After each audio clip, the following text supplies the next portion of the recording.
Ba? Tama ba? Alexis? Yes, sir. Yes. O ngayon, ano yung mga costume na usually sinusuot ng mga dancers, pangalay dancers? It's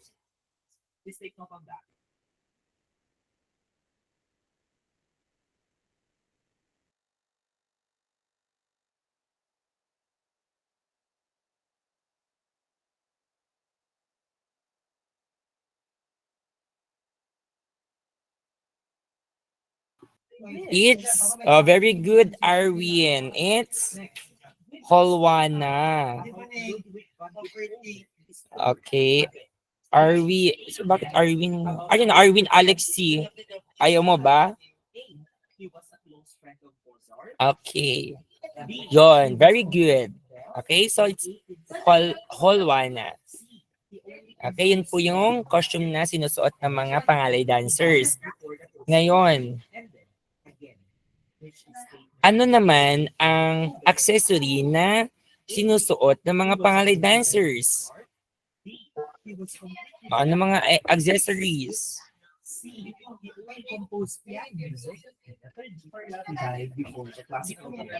Anyone? What's your answer? Is it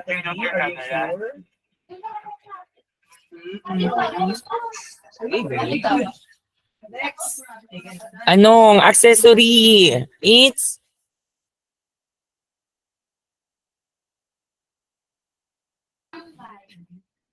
ano, metal fingernails? Janggay. O, Janggay ha, Janggay. O ngayon, saan nag-originate ang pangalay dance? Bakit? Indonesia or Thailand? Mali, it's Malaysia. Sa Malaysia po nag-start ang It's Malaysia po nag-start or nag-originate ang pangalay dance. Okay? Clear po, people? Can you follow? May I see a thumbs up if you follow the Bakit hindi? Okay, saan tayo hindi nakakasunod? Maingay ba masyado?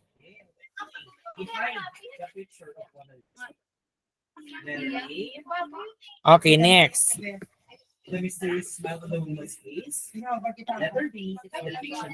Ito. Which musical form typically consists of 3 or 4 parts or movements that differ in rhythm and mood? May 3 or 4 parts daw siya. Ano, may iba't ibang rhythm and mood. It's sagot. It's mali. Anong tamang sagot? It's sonata. Pag may 3 or 4 parts, it is sonata. Okay, clear po tayo doon, people. Okay, next. Saan kayo pupunta? SD.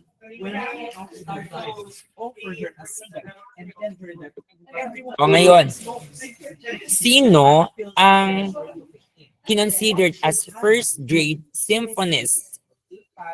Sino? Great symphonist.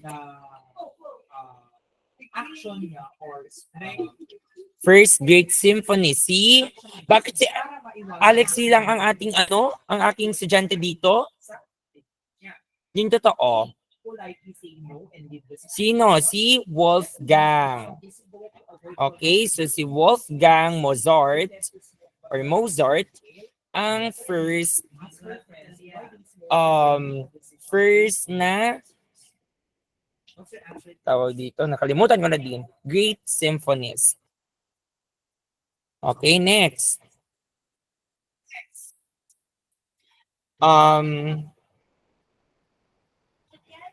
Take note, class, that Ludwig van Beethoven is O anong, wait lang. Okay, take note class ha, si Ludwig van Beethoven ay naging bingi, completely became deaf in the year 1816. Okay, naging bingi po siya in the year 1816. Oh, please take note of that. Ngayon, aside from that, um,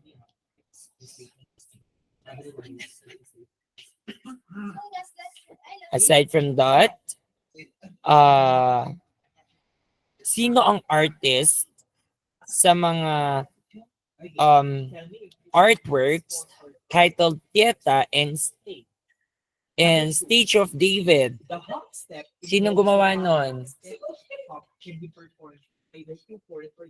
Sino po? Si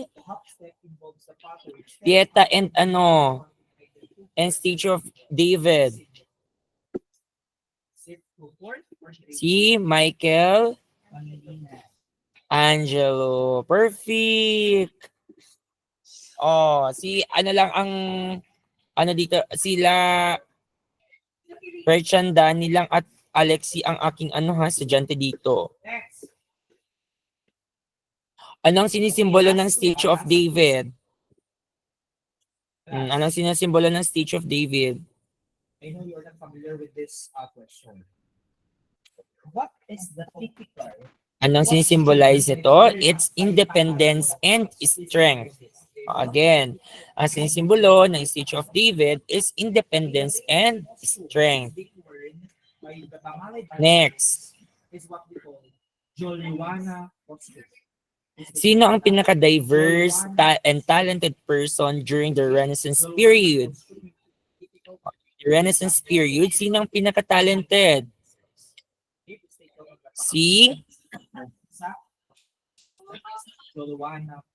Si Leonardo da Vinci. Perfect. Dami ng points. Next.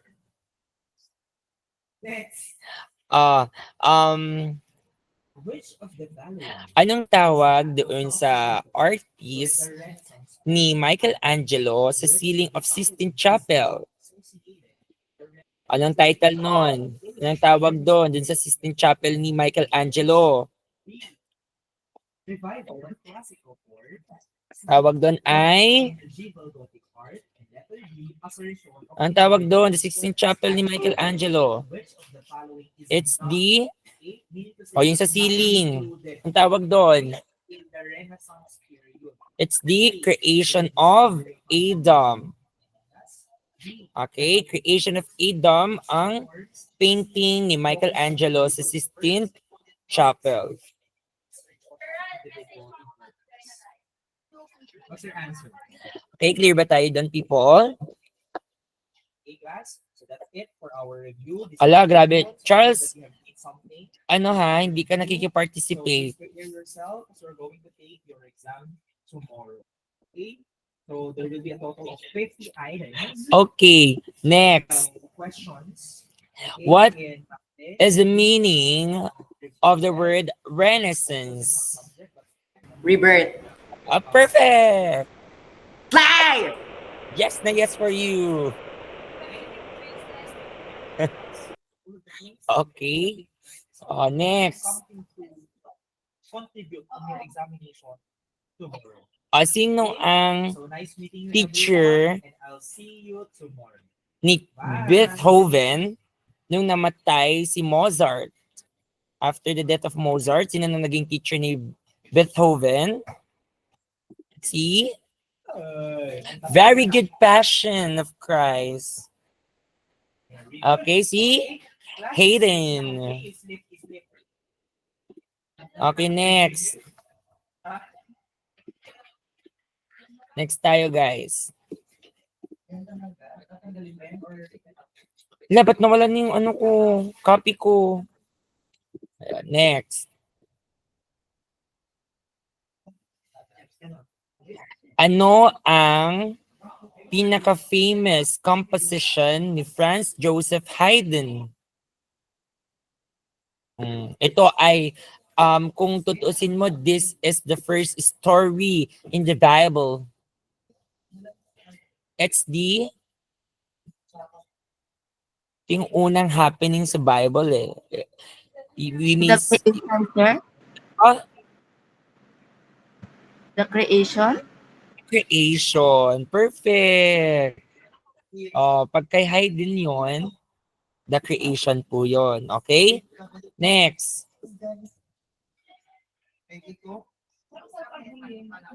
Ano ang common na contrast na makikita sa classical music? What is the common contrast that we could see in the classical music?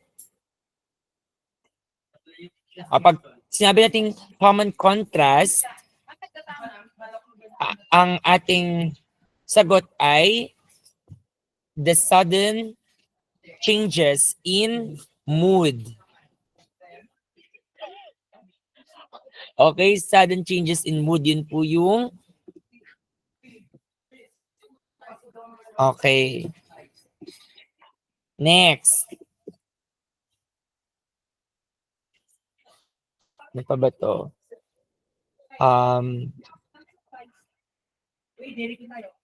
Ano ang one of the common long-term effects of stimulant abuse? Maglinis na kayo. Anong long-term effect of stimulant abuse? First, ito, pili kayo dito. A, weight gain and fatigue.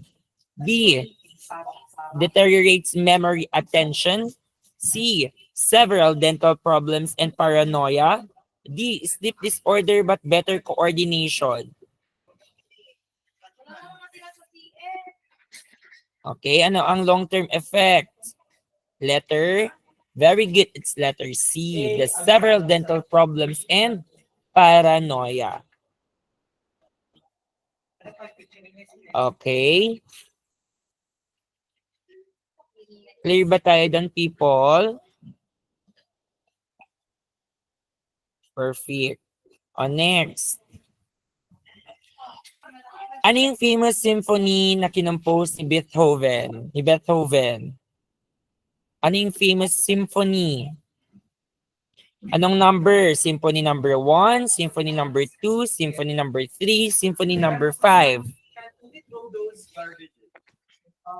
It's symphony number 5. That's a famous symphony that Beethoven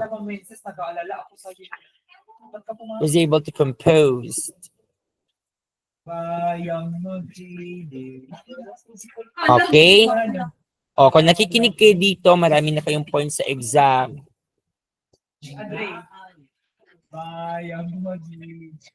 Okay? Gets po natin, people? In our school before, we don't Alright. So, Sir. natin ha, kasi marami na akong naibigay na questions. Okay, so thank you for joining our review, online review for our MAPE exam. Okay, you may now, pasad-sad naman si Charles. Okay, so thank you for joining everyone. You may now leave the group chat. God bless with your exam tomorrow. RR mentality ba? RR power. Ay, isa sa GC guys.